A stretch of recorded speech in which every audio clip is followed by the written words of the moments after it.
মরুভূমির কিনারায় দাঁড়িয়ে থাকা প্রাচীন শহর আরাফাতুল মদিনা ছিল এক জীবন্ত উপকথা। এর নাম উচ্চারিত হলেই চোখে ভেসে উঠত রঙিন গলি, দূরদূরান্তের বাণিজ্য কাফেলা এবং বাতাসের সাথে মিশে থাকা মন মাতানো সুবাসের চিত্র। দিনের বেলায় এখানকার বাজারগুলো এমন জনাকীর্ণ থাকত যে পথ চলাও দুষ্কর হয়ে যেত। বিক্রেতারা, কাপড়, সুগন্ধি, মশলা এবং মণিকারেরা সবাই তাদের পণ্য বিক্রির জন্য উঁচু স্বরে হাঁকডাক করত এবং ক্রেতারা নিজেদের পছন্দের সামগ্রী বেছে নিতে মশগুল থাকত। এই শহরের প্রতিটি কোণ, প্রতিটি ভিড় তার নিজস্ব প্রাণবন্তত নিয়ে জেগে থাকত, যেখানে ধনী ব্যবসায়ী, সাধারণ মানুষ, কচি শিশু এবং মহল্লার মহিলারা নির্বিশেষে অংশ নিত। এই প্রাচুর্যময় শহরের হৃৎকেন্দ্র, তার কেন্দ্রীয় বাজারের সবচেয়ে পরিচিত ব্যবসায়ী ছিলেন হাশিম আল মালিক। তিনি ছিলেন ৪৫ বছর বয়সী, বিশাল সম্পদের মালিক, কিন্তু তার ব্যক্তিত্ব ছিল অহংকার এবং হিংসার ছায়ায় ঢাকা। হাশিমের স্বভাব ছিল সে তার ঐশ্বর্য এবং চাটুকারিতার মাধ্যমে যে কোনো মহিলাকে বশ করার চেষ্টা করত, সে বাজারের সাধারণ দাসী হোক বা কোনো সম্ভ্রান্ত পরিবারের কন্যা। লোকেরা তার বিপুল ধন সম্পদের কারণে প্রকাশ্যেই তাকে সম্মান দেখাত, তবে মনের গভীরে তার স্বেচ্ছাচারিতা এবং লোভী প্রকৃতিকে ঘৃণা করত। শহরের বয়স্কা মহিলারা প্রায়শই দীর্ঘশ্বাস ফেলে বলতেন, হাশিম, তোমার ধনরাশি সমুদ্রের মতো বিশাল, কিন্তু তোমার আত্মা বিশ্বাসের আলো থেকে বঞ্চিত। আর এটাই ছিল সেই কঠিন সত্য যা শহরের আনাচে কানাচে ফিসফিস করে শোনা যেত। এই একই শহরে বসবাস করতেন আর একজন নারী। তিনি ছিলেন ফাতেমা বিনতে খালেদ, ৩৩ বছর বয়সী, বিধবা এবং পরম ধার্মিক। অল্প বয়সেই তিনি তার স্বামীকে হারিয়েছিলেন এবং ফাতেমা ধৈর্য এবং অবিচলতাকে তার জীবনের মূল মন্ত্র হিসাবে গ্রহণ করেছিলেন। তাকে প্রায়শই দেখা যেত বাজারে এতিম শিশুদের জন্য খেজুর বিতরণ করতে। কখনো তিনি কোনো রুগ্ন ব্যক্তির পরিচর্যা করতেন, আবার কখনো মহল্লার নারীদের সন্তানদেরকে সৎ চরিত্র গঠনের শিক্ষা দিতেন। ফাতেমা ছিলেন রূপে মনোমুগ্ধকর, কিন্তু তার সৌন্দর্য তার বুদ্ধি এবং শালীনতার সাথে ছিল সম্পূর্ণরূপে সামঞ্জস্যপূর্ণ। আর এই কারণেই তিনি সমস্ত কুবাত্তা দৃষ্টি থেকে সুরক্ষিত থাকতেন।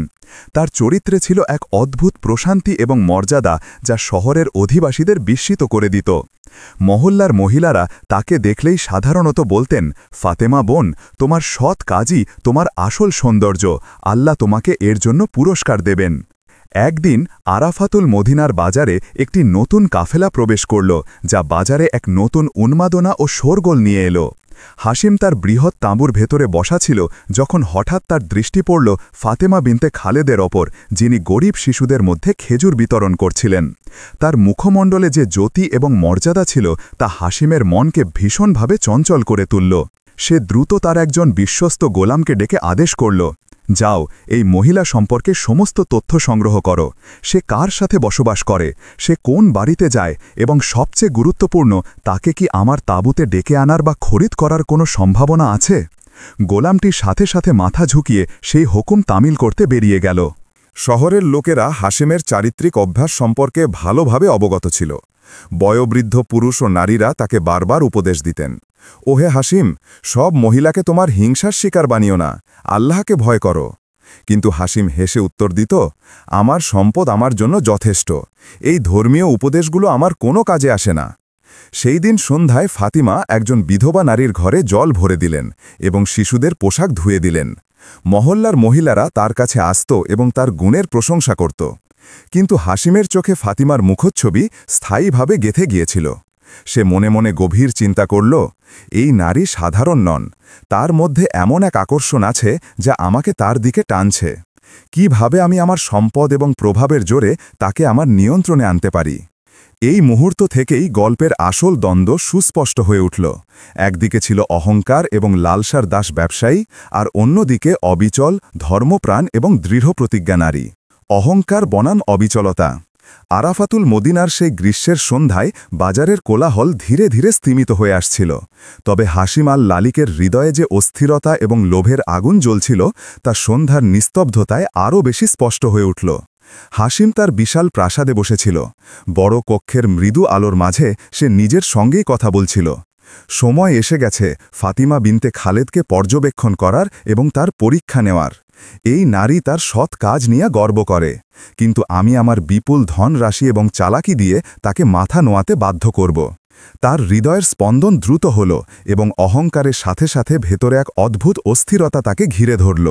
পরের দিন হাসিম তার সবচেয়ে বিশ্বস্ত গোলাম জাবেরকে নির্দেশ দিল যে ফাতিমাকে যেন প্রাসাদে ডেকে আনা হয়। জাবের দ্বিধা প্রকাশ করল, মালিক, এই নারী সৎ এবং অবিচল, তাকে জোর করে আনার চেষ্টা করলে তা পুরো শহরে আমাদের জন্য অপমান এবং বদনামের কারণ হতে পারে। কিন্তু হাসিম অধৈর্য হয়ে বলল, আমি সম্পদ উপার্জন করেছি কাউকে নিয়ন্ত্রণে আনার জন্য, উপদেশ শোনার জন্য নয়। যাও, তাকে ডাকো, তাকে বলো যে হাসিম আল মালিক তাকে সেবার জন্য আহ্বান করছেন। জাবের মাথা ঝুঁকিয়ে সেই নির্দেশ পালনে রওনা হল। ফাতিমা বিনতে খালেদ তার ছোট ঘরে এতিম শিশুদের জন্য খাবার তৈরি করছিলেন। তিনি দরজায় জাবেরকে দেখেই তৎক্ষণাৎ অনুমান করলেন যে এটি কোনো সাধারণ বার্তা নয়। জাবের তাকে বার্তাটি জানিয়ে বলল, ফাতিমা, বণিক হাসিম আল মালিক তোমাকে তার প্রাসাদে আহ্বান করছেন। ফাতিমার চেহারা এক মুহূর্তের জন্য স্থির হয়ে গেল। তারপর তিনি এক শান্ত এবং দৃঢ় কণ্ঠে বললেন, আমার প্রভু আমাকে জীবন এবং সম্মান দিচ্ছেন, এবং আমি এমন কোনো প্রাসাদ বা ব্যক্তির দিকে এক কদমও বাড়াই না যা আমার বিশ্বাস এবং শালীনতাকে কলঙ্কিত করবে। যাও এবং এই একই জবাব তাকে দাও। জাবের ফিরে গিয়ে হাসিমকে এই অবিশ্বাস্য জবাবটি দিল। এটি শুনে হাসিমের মুখে ক্রোধ এবং চরম বিস্ময়ের এক মিশ্রিত অভিব্যক্তি ফুটে উঠল। সে দাঁতে দাঁত পিষে বলল, একজন নারী আমাকে প্রত্যাখ্যান করছে, এটা কি করে সম্ভব? আমি তাকে দেখাবো যে সম্পদ এবং ক্ষমতার কাছে সবাই অসহায়। পরবর্তী কয়েকদিন হাসিম নানা রকম কৌশল অবলম্বন করল। কখনো সে এই অজুহাত দেখালো যে এতিম শিশুদের জন্য জরুরি সাহায্য প্রয়োজন, কখনো বলল যে একজন অসুস্থ নারীর সেবার জন্য ফাতিমার উপস্থিতি প্রয়োজন। প্রাসাদের সেবকদের মাধ্যমে বারবার বার্তা পাঠানো হলো, কিন্তু প্রতিবারই ফাতিমা তার দৃঢ়তার সাথে প্রত্যাখ্যান করলেন, কখনো কঠোরভাবে, আবার কখনো নরম ও উপদেশমূলক ভঙ্গিতে। ফাতিমার এই দৃঢ়তা এবং বুদ্ধি হাসিমের অহংকারকে আরও তীব্রভাবে জ্বালিয়ে দিল। সে ক্রমাগত ভাবতে লাগল যে এই নারী সাধারণ নন, তার ভেতরে এক অদম্য শক্তি আছে যা আমার প্রতিটি পরিকল্পনাকে ব্যর্থ করে দিচ্ছে। সে শহরের বাজারে আর প্রশংসা শুনেও হৃদয়ে ক্রোধ অনুভব করল।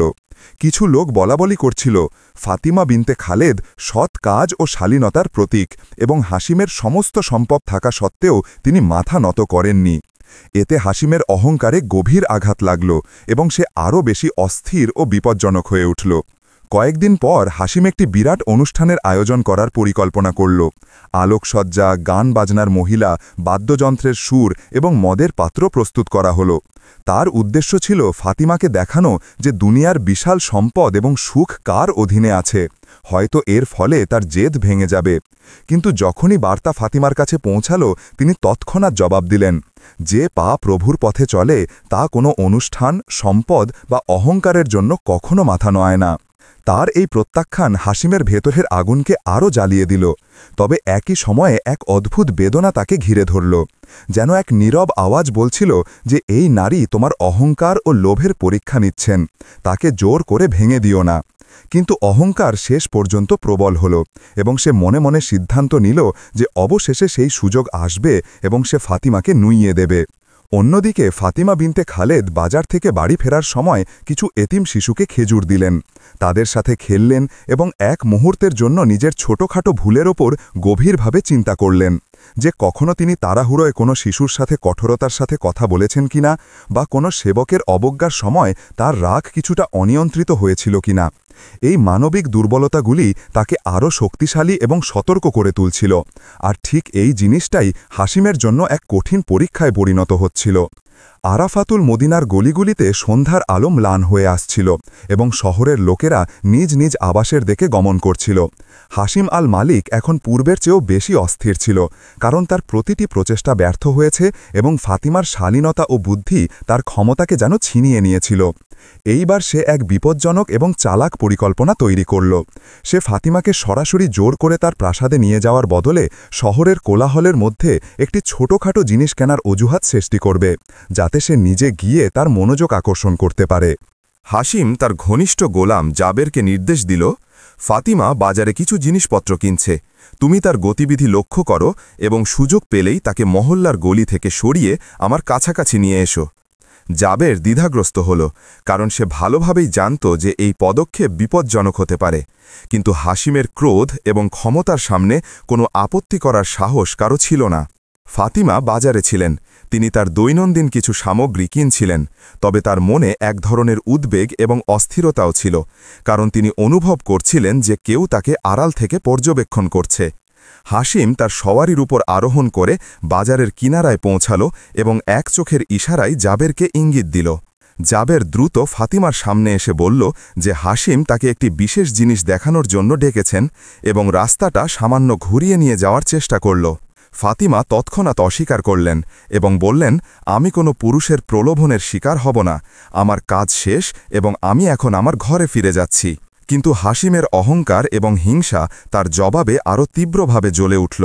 সে নিজেই এক পা বাড়াল। কিন্তু এইবার এক অদ্ভুত ঘটনা ঘটল। বাজারের এক কোণ থেকে একজন বৃদ্ধা মহিলা এবং কিছু শিশু সামনে চলে এলো, যারা যেন ফাতিমার সহায়তাকারী হয়ে দাঁড়াল। তারা সবাই হাসিমের চলার পথে এসে দাঁড়াল এবং এক মৃদু দ্বিধা সৃষ্টি করল, যা হাসিমকে এক মুহূর্তের জন্য বিস্মিত করে দিল। ঠিক সেই সময় হাসিমের নজর আরেকটা অপ্রত্যাশিত জিনিসের ওপর পড়ল, একটি নোংরা জলের নালা যা হঠাৎ তার সওয়ারির রাস্তায় এসে গেল। হাসিমের উটটি পিছলে গেল এবং সে এবং তার কিছু সেবক মাটিতে পড়ে গেল। লোকেরা চিৎকার করল এবং বাজারে এক ধরনের দৌড়াদৌড়ির পরিস্থিতি তৈরি হয়ে গেল। ফাতিমা তার সাহস দিয়ে শুধু নিজেকেই সুরক্ষিত রাখলেন না, বরং শিশু ও মহিলাদেরও সাহায্য করলেন, যাতে তারাও যেন আহত না হয়। হাসিম এখন ক্রোধ এবং লজ্জার মাঝে জড়িয়ে পড়া ছিল। তার শক্তি, সম্পদ এবং পরিকল্পনা সবই ব্যর্থ হয়ে গিয়েছিল, এবং তার এই উপলব্ধি হল যে ফাতিমার অবিচলতা কেবল বিশ্বাস এবং বুদ্ধির কারণে, ভয় বা ক্ষমতার কারণে নয়। সে নিজে উঠে দাঁড়াল, চারপাশ দেখে চুপ হল এবং এক মুহূর্তের জন্য তার জেদ এবং অহংকারের ওজন অনুভব করল। ফাতিমা শুধু তার বিশ্বাস এবং শালীনতা সংরক্ষণ করলেন না, বরং একটি নতুন শিক্ষাও দিলেন, যে কখনো কখনো শক্তিশালী মানুষের সবচেয়ে বড় দুর্বলতা সেই সুযোগটি হয় যাকে সে উপেক্ষা করে দেয়, এবং অবিচলতা ও চালাকি সবচেয়ে বড় অস্ত্র প্রমাণিত হয়। শহরের লোকেরা এই দৃশ্যের সাক্ষী হল এবং মহল্লার মহিলা এবং শিশুরা ফাতিমার প্রশংসা করতে লাগল। হাসিম তার প্রাসাদে ফিরে গেল। হাতে মাথা রেখে সে প্রথমবারের মতো নিজের হৃদয়ে পরাজয় এবং অনুশোচনা অনুভব করল।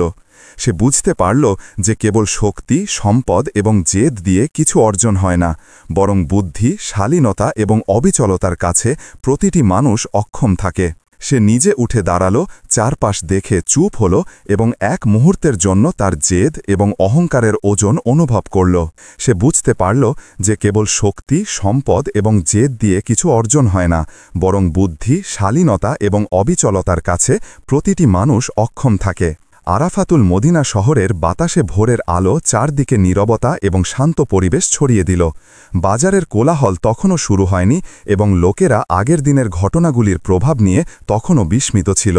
হাসিম আল মালিক, যিনি আগে শহরের সবচেয়ে শক্তিশালী এবং স্বেচ্ছাচারী বণিক হিসাবে পরিচিত ছিলেন, এখন এক ভিন্ন মানুষে পরিণত হয়েছেন। তার অহংকার, সম্পদ এবং ক্ষমতার নেশায় ডুবে থাকা দিনগুলি শেষ হয়ে গিয়েছিল, এবং তার ভেতরে এক অদ্ভুত শূন্যতা এবং পরাজয়ের অনুভূতি সৃষ্টি হয়েছিল। সে তার প্রাসাদের বড় হলে বসেছিল, চোখ নিচু এবং মন ভারাক্রান্ত। প্রতিটি মুহূর্তে সে বাজারের আগের দিনের দৃশ্য মনে করছিল, যখন তার প্রতিটি চাল ব্যর্থ হয়েছিল।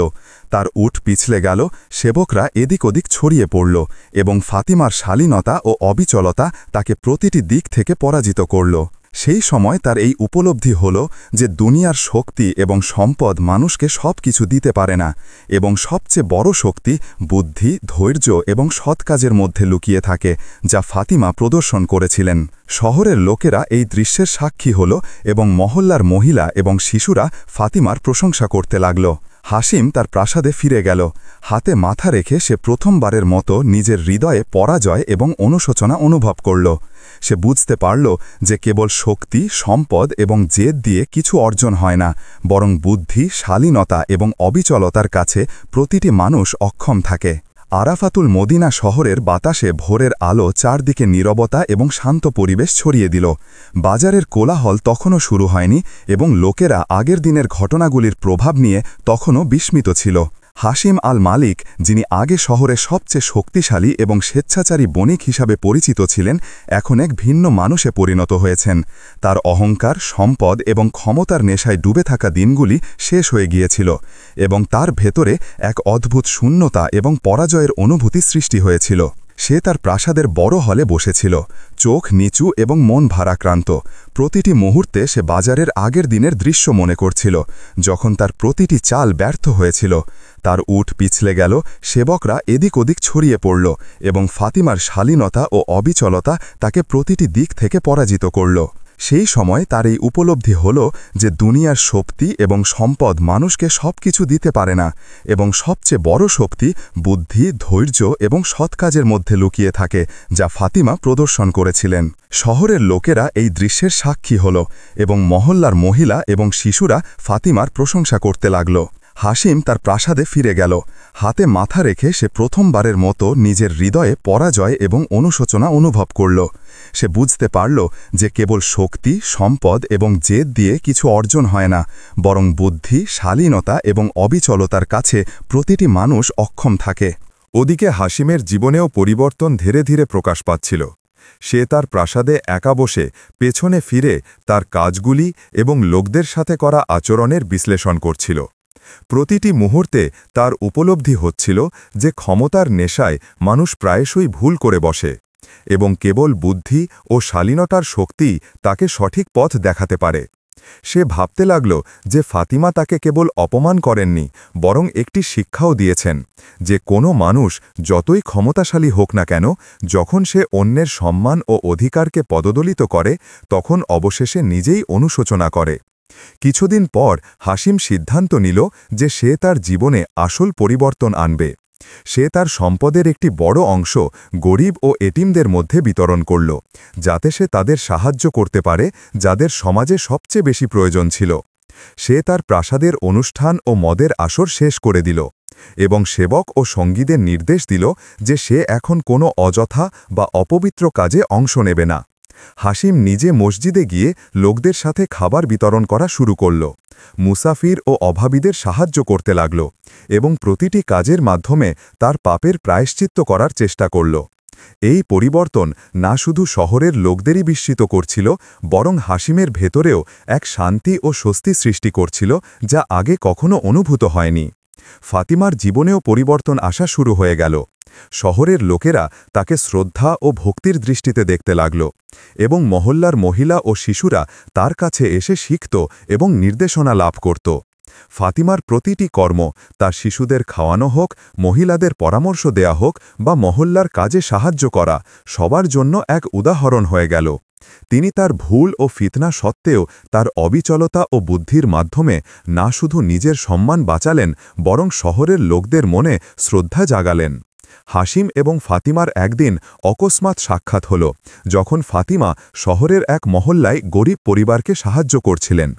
হাশিম এই দৃশ্যটি দেখল এবং মনে এক অদ্ভুত শান্তি অনুভব করল।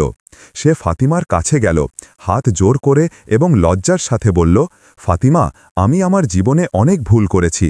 তোমার অবিচলতা আমাকে সেই শিক্ষা দিয়েছে যা আমি কখনো শিখতে পারতাম না।